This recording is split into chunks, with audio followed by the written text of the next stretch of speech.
नमस्कार दोस्तों, कैसे हैं आप सभी का मैं आपके प्यारे मंच द सक्सेस पॉइंट @ पे एक बार फिर से आपका स्वागत करता हूं। मैं आपको लेके चलूँगा आधुनिक भारत के इतिहास से संबंधित महत्वपूर्ण प्रश्नों पर। रात के 8:05 हो चुके हैं और आपकी हिस्ट्री की क्लास शुरू हो चुकी है दोस्तों। तो चलिए देखते हैं आधुनिक भारत के इतिहास के अंतर्गत कौन कौन से महत्वपूर्ण प्रश्नों को रखा गया है। तो वीडियो को शुरू करने से पहले वीडियो को ज़्यादा शेयर कर दीजिए, लाइक कर दीजिए। वीडियो आपको कैसी लगती है कमेंट में ज़रूर बताएं। प्रयास कीजिए कि आपके साथ साथ और लोग भी चैनल से जुड़ें, ज़्यादा से ज़्यादा लोग वीडियो को देखें दोस्तों, क्योंकि जब ज़्यादा से ज़्यादा लोग देखते हैं तो हमारा खुद का मनोबल बढ़ता है, हम और अच्छे करने का प्रयास करते हैं। वैसे भी हमारा प्रयास है कि हम कुछ ऐसा करें, कुछ ऐसा बेहतरीन प्रश्नों को, चुनिंदा प्रश्नों को आपके बीच में लेकर के आके डिस्कशन करें, जिससे आपको आपका लक्ष्य जल्द से जल्द हासिल हो सके। अगर आप किसी सब्जेक्ट का गहन अध्ययन करना चाहते हैं तो आप प्लेलिस्ट में जा करके देख सकते हैं। तो चैनल को सब्सक्राइब कीजिए, बेल आइकन ऑन कीजिए ताकि वीडियो की अपडेट आपको मिलती रहे। चलिए देखते हैं आज आधुनिक भारत के इतिहास के अंतर्गत कौन से महत्वपूर्ण प्रश्नों को रखा गया है। आज का पहला प्रश्न प्यारे दोस्तों, वर्ष 1613 में अंग्रेजी ईस्ट इंडिया कंपनी को वहाँ एक कारखाना स्थापित करने की अनुमति मिली थी। ठीक है दोस्तों, कहने का मतलब ये है कि 1613 में अंग्रेजी ईस्ट इंडिया कंपनी को किस स्थान पर कारखाना स्थापित करने की अनुमति मिली थी। विकल्प क्या है? बेंगलोर, मद्रास, मसूलीपट्टनम, सूरत। लाजवाब प्रश्न है दोस्तों। ये प्रश्न आपके IAS प्री में पूछा जा चुका है। वर्ष 2016 में अंग्रेजी ईस्ट इंडिया कंपनी को कहाँ एक कारखाना स्थापित करने की अनुमति मिली थी? बेंगलोर, मद्रास, मसूलीपट्टनम, सूरत। तो 1613 में अंग्रेजी ईस्ट इंडिया कंपनी को जिस स्थान पर कारखाना स्थापित करने की अनुमति मिली थी वो स्थान है सूरत दोस्तों। कौन सा स्थान है? सूरत। तो आपका डी विकल्प क्या हो जाएगा? सही हो जाएगा। अगला प्रश्न क्या है? ईस्ट इंडिया कंपनी की प्रथम फैक्ट्री स्थापित की गई थी। ईस्ट इंडिया कंपनी की प्रथम फैक्ट्री स्थापित की गई थी पुणे में, गोवा में, पांडिचेरी में या फिर सूरत में। प्रश्नों को देखिए, विकल्पों के आधार पर उत्तर देने का प्रयास कीजिए दोस्तों। ईस्ट इंडिया कंपनी की प्रथम फैक्ट्री स्थापित की गई थी पुणे में, गोवा में, पांडिचेरी में या फिर सूरत में। तो आपको बता दूं, ईस्ट इंडिया कंपनी की पहली फैक्ट्री जो स्थापित की गई थी वो स्थापित की गई थी सूरत में। कहाँ स्थापित की गई थी प्यारे दोस्तों? तो सूरत में स्थापित की गई थी। तो आपका डी विकल्प सही हो जाएगा। तो D is the right answer for this question. अगला प्रश्न क्या है दोस्तों? किस मुगल सम्राट के शासनकाल में इंग्लिश ईस्ट इंडिया कंपनी ने भारत में सर्वप्रथम कारखाना स्थापित किया था? यानी प्रश्न पूछ रहा है कि किस मुगल सम्राट के शासनकाल में जो इंग्लिश इंडिया कंपनी थी उसने भारत में पहला कारखाना स्थापित किया था? अकबर के शासनकाल में, शाहजहां के शासनकाल में, जहांगीर के शासनकाल में या फिर औरंगजेब के शासनकाल में? तो जिस मुगल सम्राट के शासनकाल में इंग्लिश ईस्ट इंडिया कंपनी ने भारत में सबसे पहले कारखाना स्थापित किया था तो वो थे जहांगीर। कौन थे दोस्तों? जहांगीर। तो आपका सी विकल्प सही हो जाएगा। तो C is the right answer for this question. अगला प्रश्न क्या है? भारत का बादशाह उस समय कौन था जब ब्रिटेन की ईस्ट इंडिया कंपनी की स्थापना की गई थी? दोस्तों बात समझ में आ रही है।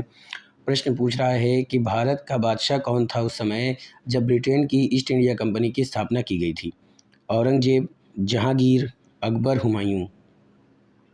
भारत का बादशाह उस समय कौन था जिस समय ब्रिटेन ईस्ट इंडिया कंपनी की स्थापना की गई थी?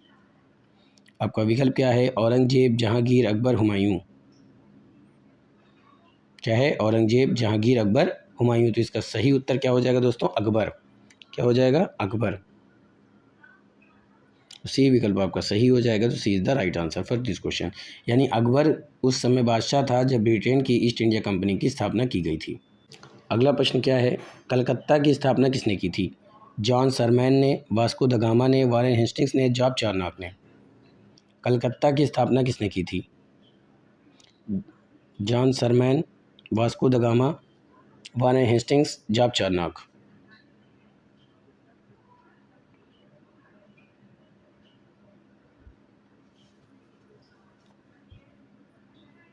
तो आपको बताना चाहूँगा दोस्तों कि कलकत्ता की स्थापना की थी जॉब चार्नॉक ने। किसने की थी? जॉब चार्नॉक ने स्थापना की थी कलकत्ता की। तो आपका डी विकल्प क्या हो जाएगा प्यारे दोस्तों? सही हो जाएगा। तो D is the right answer for this question. अगला प्रश्न क्या है? भारत में यूरोपीय शक्तियों के प्रवेश के संदर्भ में निम्नलिखित में से कौन सा कथन सही नहीं है? भारत में यूरोपीय शक्तियों के प्रवेश के संदर्भ में निम्नलिखित में से कौन सा कथन सही नहीं है? क्या है? पुर्तगालियों ने 1449 में गोवा पर कब्जा किया। अंग्रेज़ों ने अपना पहला कारखाना दक्षिण भारत के मसूलीपट्टनम में लगाया।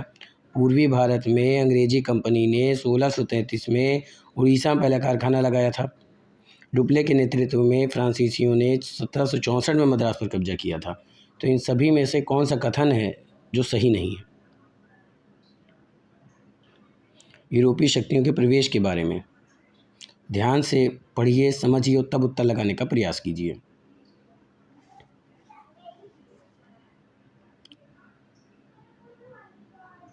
दोस्तों, भारत में यूरोपीय शक्तियों के प्रवेश के संदर्भ की अगर बात करें तो पुर्तगालियों ने 1449 में गोवा पर कब्जा किया था, ये गलत है।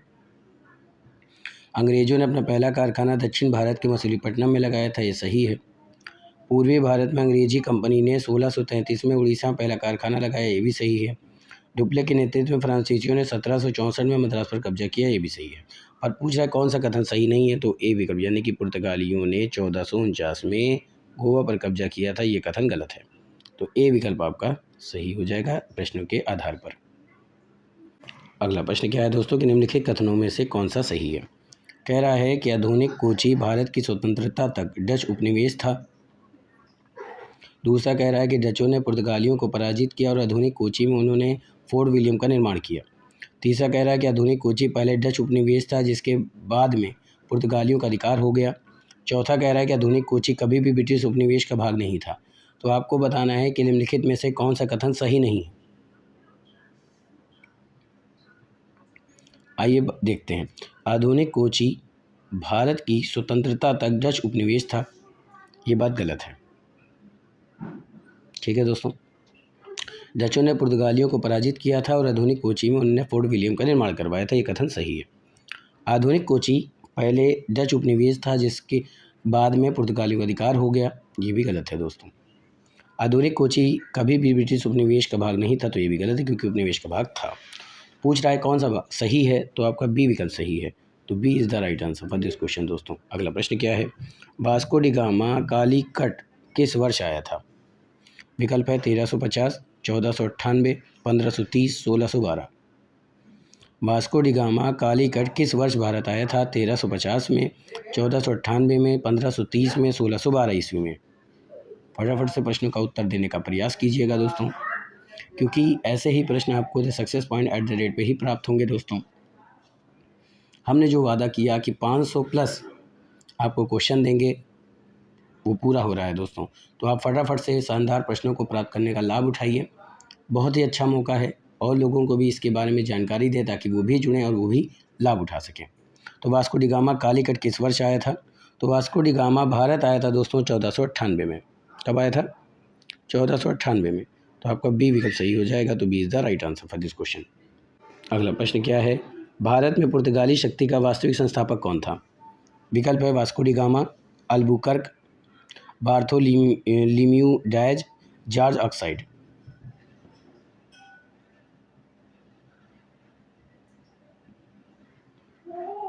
भारत में पुर्तगाली शक्ति का वास्तविक संस्थापक कौन था?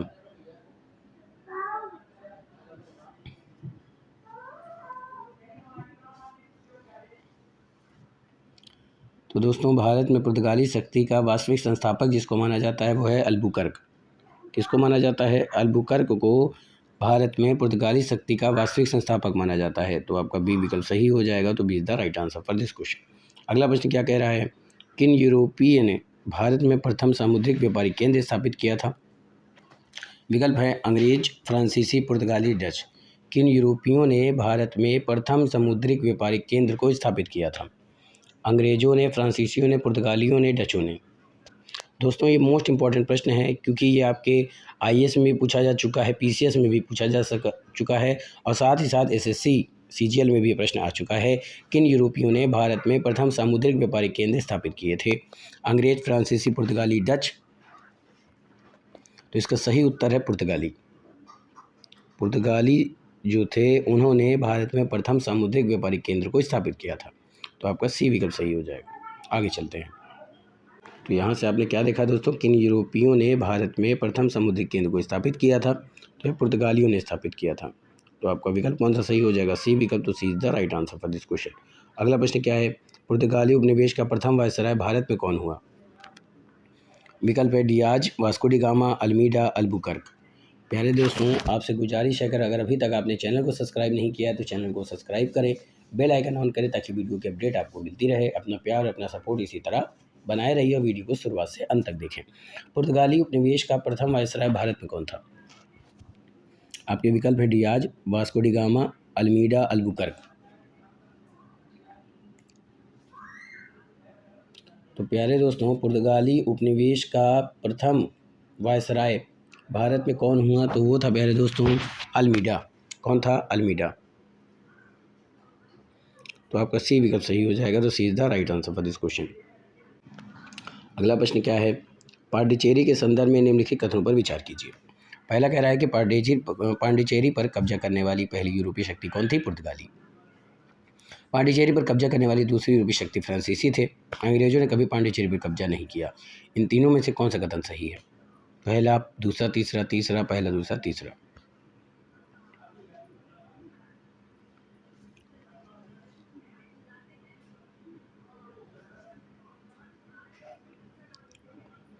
तो दोस्तों, अगर बात करें पांडिचेरी के बारे में,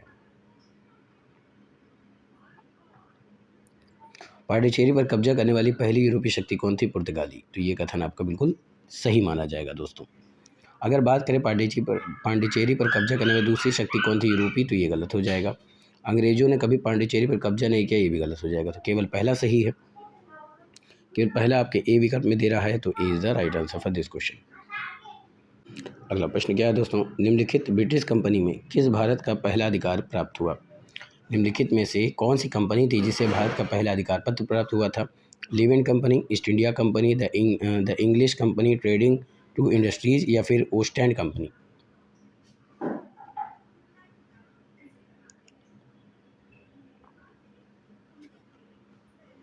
तो दोस्तों, जिस कंपनी को भारत का पहला अधिकार पत्र प्राप्त हुआ था वो था लीवेंट कंपनी। कौन था? Levant company. तो आपका ए विकल्प सही हो जाएगा। तो A is the right answer for this question. अगला प्रश्न क्या है?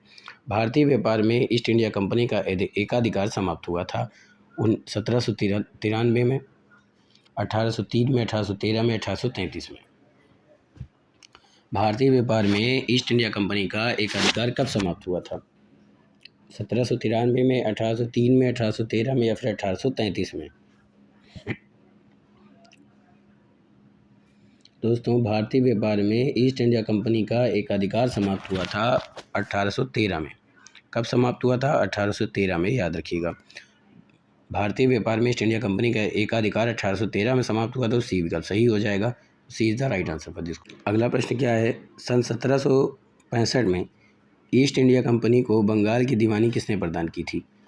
बंगाल के नवाब ने, मुगल सम्राट ने, इंग्लैंड के शासक ने या फिर अफगान के राजा ने? बात समझ में आई दोस्तों? 1765 की बात है। ईस्ट इंडिया कंपनी को बंगाल की दीवानी किसने प्रदान की थी? बंगाल के नवाब ने, मुगल सम्राट ने, इंग्लैंड के शासक ने या फिर अफगान के राजा ने? तो प्यारे दोस्तों, 1765 में ईस्ट इंडिया कंपनी को बंगाल की दीवानी जिसने प्रदान की थी वो थे मुगल सम्राट। कौन थे दोस्तों? मुगल सम्राट। मुगल सम्राट ने उन्हें दीवानी प्रदान की थी। तो बी विकल्प सही हो जाएगा। तो B is the right answer for this question. अगला प्रश्न है, इंग्लैंड की ईस्ट इंडिया कंपनी की भारत में प्रथम निर्णायक सैन्य सफलता मानी जाती है? बक्सर का युद्ध, प्लासी का युद्ध, पानीपत का युद्ध, हल्दी घाटी का युद्ध? ईस्ट इंडिया कंपनी की भारत में प्रथम निर्णायक सैन्य सफलता मानी जाती है बक्सर का युद्ध, प्लासी का युद्ध, पानीपत का युद्ध, हल्दी घाटी का युद्ध?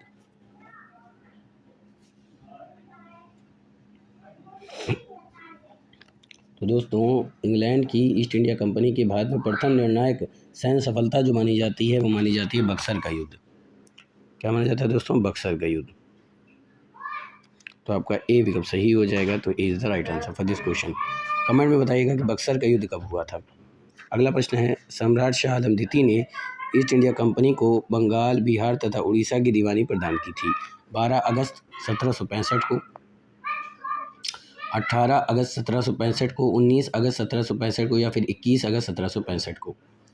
यानी कि शाह आलम द्वितीय ने जो ईस्ट इंडिया कंपनी को बंगाल की दीवानी प्रदान की थी वो कब प्रदान की थी? आपका विकल्प है 12 अगस्त 1765, 18 अगस्त 1765, 29 अगस्त 1765, 21 अगस्त 1765। तो आपका सही उत्तर है 12 अगस्त 1765। तो ए विकल्प सही हो जाएगा। तो A is the right answer for this question. अगला प्रश्न है, बक्सर के युद्ध के समय दिल्ली का शासक कौन था? जिस समय बक्सर का युद्ध हुआ था उस समय दिल्ली का शासक कौन था? औरंगजेब शाह, आलम प्रथम, बहादुर शाह जफर, शाह आलम द्वितीय।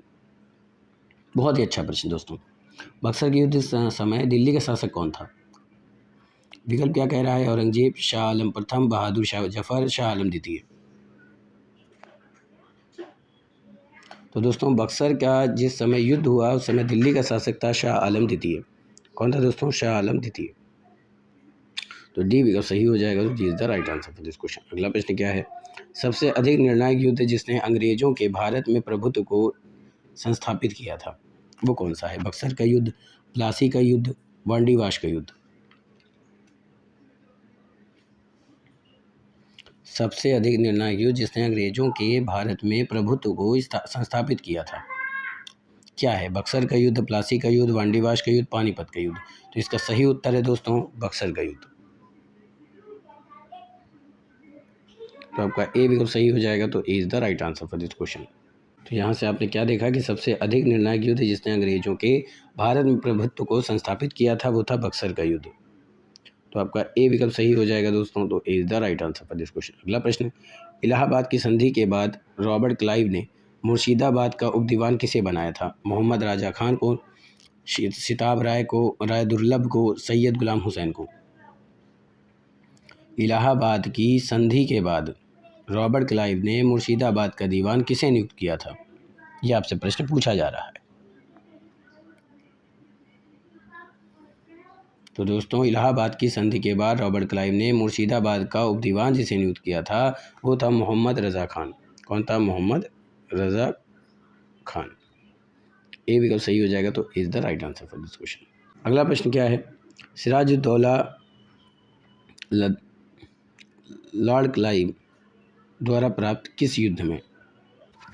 तो अगला प्रश्न क्या है प्यारे दोस्तों कि सिराजुद्दौला लॉर्ड क्लाइव द्वारा परास्त हुआ था किस युद्ध में? प्लासी के युद्ध में, बक्सर के युद्ध में, मुंगेर के युद्ध में या फिर वांडीवाश के युद्ध में? तो सिराजुद्दौला लॉर्ड क्लाइव के द्वारा पराजित हुआ था किस युद्ध में?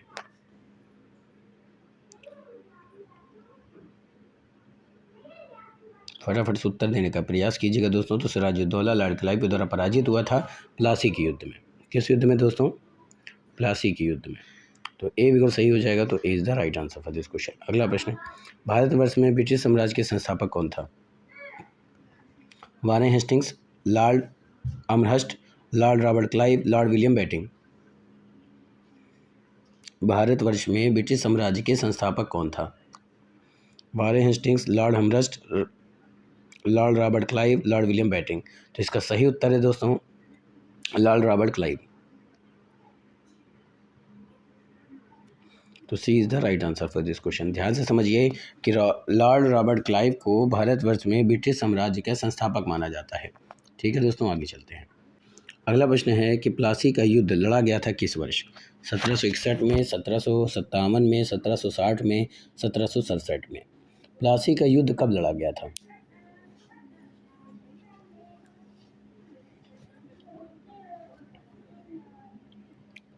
प्यारे दोस्तों आपको बता दूं कि प्लासी का युद्ध जो लड़ा गया था वो लड़ा गया था 1757 में। कब लड़ा गया था?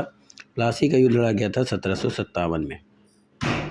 तो बी विकल्प क्या हो जाएगा? राइट हो जाएगा। तो B is the right answer for this question. बात समझ में आई? 1757 में प्लासी का युद्ध लड़ा गया था। अगला प्रश्न क्या है, निम्न में से किसने अपनी राजधानी मुर्शिदाबाद से मुंगेर स्थानांतरित की थी? विकल्प क्या है? अलीवर्दी खान, सिराजुद्दौला, मीर जाफ़र, मीर कासिम। बहुत ही आसान उत्तर है दोस्तों, कई बार आपने पढ़ा होगा। निम्न में से किसने अपनी राजधानी मुर्शिदाबाद से मुंगेर स्थानांतरित किया था? अलीवर्दी खान, सिराजुद्दौला, मीर जाफ़र, मीर कासिम। तो जिसने अपनी राजधानी मुर्शिदाबाद से मुंगेर स्थानांतरित की थी दोस्तों वो था मीर कासिम। कौन था दोस्तों? मीर कासिम। तो आपका डी विकल्प क्या हो जाएगा? सही हो जाएगा। तो D is the right answer for this question. तो प्यारे दोस्तों यहाँ से आपने क्या देखा कि निम्न में से किसने अपनी राजधानी मुर्शिदाबाद से मुंगेर स्थानांतरित की थी? तो मीर कासिम ने। तो आपका डी विकल्प सही हो जाएगा। तो D is the right answer for this question. आज का अंतिम प्रश्न, किस गवर्नर जनरल के कार्यकाल में ईस्ट इंडिया कंपनी को शाहजहां शाह आलम द्वारा बंगाल, बिहार तथा उड़ीसा में दीवानी का अधिकार प्राप्त हुआ था। बात समझ में आई दोस्तों? ये तथा होगा, तरफ लिख गया है, ठीक है दोस्तों, ये तथा होगा, याद रखिएगा।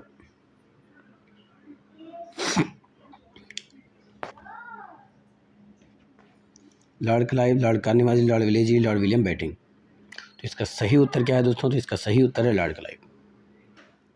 क्या है? Lord Clive. तो ए भी अगर सही हो जाएगा तो A is the right answer for this question. आज का सेशन यहीं पे समाप्त करता हूँ। उम्मीद करता हूँ कि आप सबको पसंद आएगा। फिर मिलेंगे इसी चैनल पे शानदार प्रश्नों के साथ। तब तक के लिए thank you, wish you all the best.